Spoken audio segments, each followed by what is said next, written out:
सब्र का फल मीठा होता है। आपने इस मुहावरे को जरूर सुना होगा। चलिए आज हम इस कहानी से जानते हैं कि इसका मतलब क्या होता है। इस कहानी में बताया गया है कि तारों को कैसे ईर्ष्या का भाव उत्पन्न होता है और श्री नारद मुनि उनको कैसे इस मुहावरे का अर्थ समझाते हैं। यह अत्यधिक सुंदर और प्रेरणादायक कहानी है। जब सूरज अस्त हो रहा होता है तब हल्की हल्की संध्या से उत्पन्न होती है और चारों तरफ शांत वातावरण जैसा एक अंधेरा सा छा जाता है। सभी जीव जंतु पशु पक्षी अपने निवास स्थान को जाने लगते हैं और हल्की हल्की हवा चलने लगती है। हम जब आसमान की ओर देखते हैं तो सूर्य अस्त होता रहता है, तभी आसमान में तारे टिमटिमाने लगते हैं। कुछ तारे अत्यधिक चमकीले होते हैं परंतु कुछ कम चमकीले होते हैं। अधिक चमकीले वाले तारों पर हमारी नजर जल्दी पहुंचती है, परंतु कम चमकीले वाले तारों पर हमारी नजर बहुत कम ही जाती है। इसलिए हम उन पर ध्यान नहीं दे पाते और उनकी सुंदरता फीकी पड़ जाती है।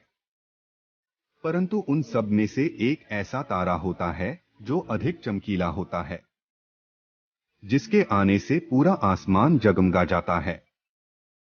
वह इतना सुंदर और चमकीला होता है कि उसके जगमगाते ही लोगों के चेहरे पर खुशी आ जाती है। उसे हम स्वाति नक्षत्र के नाम से जानते हैं।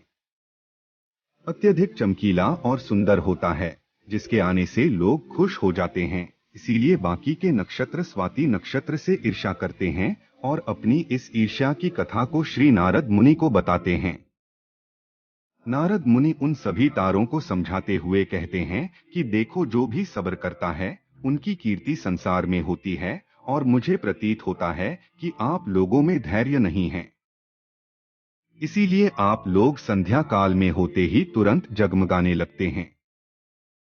लेकिन स्वाति नक्षत्र अत्यधिक समय के बाद आसमान में निकट आता है, तभी उसकी प्रतिस्पर्धा इतनी अधिक होती है। तभी सभी लोग के चेहरे पर मुस्कान आती। इसीलिए कहा जाता है कि हमें सब्र करना चाहिए, क्योंकि उसका फल मीठा होता है।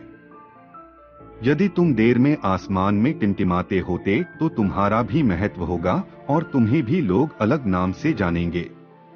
नारद मुनि द्वारा समझाई गई बात सभी तारों को समझ में आ गई।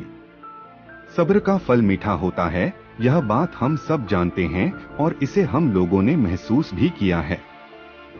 मैं हमेशा अपने कार्य को पूरा करने के बाद उसके परिणाम के इंतजार में उतावला हो जाता हूँ, या फिर अपने आने वाले कार्य को पूरा करने के लिए उतावला हो जाता हूँ, जिससे मेरा आने वाला कार्य बिगड़ जाता है। परंतु मुझे ऐसा नहीं करना चाहिए, मुझे सब्र करना चाहिए उस परिणाम का या उस आने वाले कार्य का, जिससे मैं उस कार्य को अच्छे से समाप्त करूं और उसका परिणाम भी अच्छा हो। हम जानते हैं, जल्दी में लगाया हुआ निशाना हमेशा अपने गोल से बाहर जाता है। हमें धैर्य पूर्वक उस निशाने को भेजना चाहिए, तभी हमें जीवन में सफलता मिलेगी। हमें किसी भी कार्य को धैर्य पूर्वक करना चाहिए, तभी सफलता के दरवाजे खुलते हैं। धैर्य ही ऐसा शस्त्र है जो विकट परिस्थितियों में मनुष्य के मस्तिष्क का संतुलन बनाए रख सकता है और उसको आगे आने वाली चुनौतियों को से निपटने के लिए नए मार्ग को बतला सकता है। बड़े बड़े महात्मा और महापुरुषों के द्वारा भी बताया गया है कि हमें भी किसी कार्य में सफलता पानी है तो उसे चिंता मुक्त होकर करना चाहिए और सब्र रखना चाहिए। परिणाम की सफलता अवश्य मिलेगी।